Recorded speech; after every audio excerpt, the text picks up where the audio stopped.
যে ব্যক্তি ইসলাম ধর্ম অনুসরণ করে তিনিই মুসলিম। মুসলিম শব্দের আক্ষরিক অর্থ হল আল্লাহর কাছে আত্মসমর্পণকারী বা অনুগত ব্যক্তি, যা আরবি সিলমুন অর্থাৎ শান্তি থেকে এসেছে। অর্থাৎ যে ব্যক্তি শান্তি কামনা করে এবং আল্লাহর ইচ্ছার কাছে নিজেকে সঁপে দেয়, সেই মুসলিম।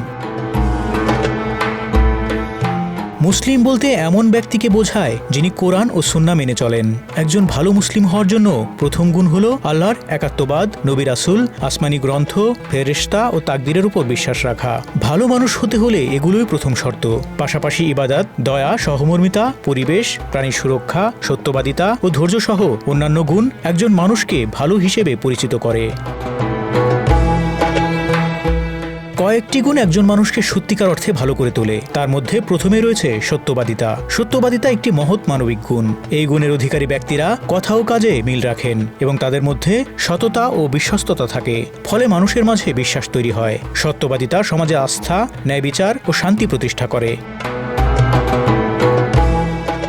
আরেকটি মানবিক গুণ হল উদারতা। আল্লাহর উপর ঈমান ও বিধিবদ্ধ ইবাদত পালনের পর সৃষ্টির প্রতি উদারতা একজন মুসলিমের গুরুত্বপূর্ণ গুণ। মানুষ হোক বা প্রাণী, সবাইকে মর্যাদা, করুণা ও সহায়তা করা ইসলামের দৃষ্টিতে মহৎ কাজ।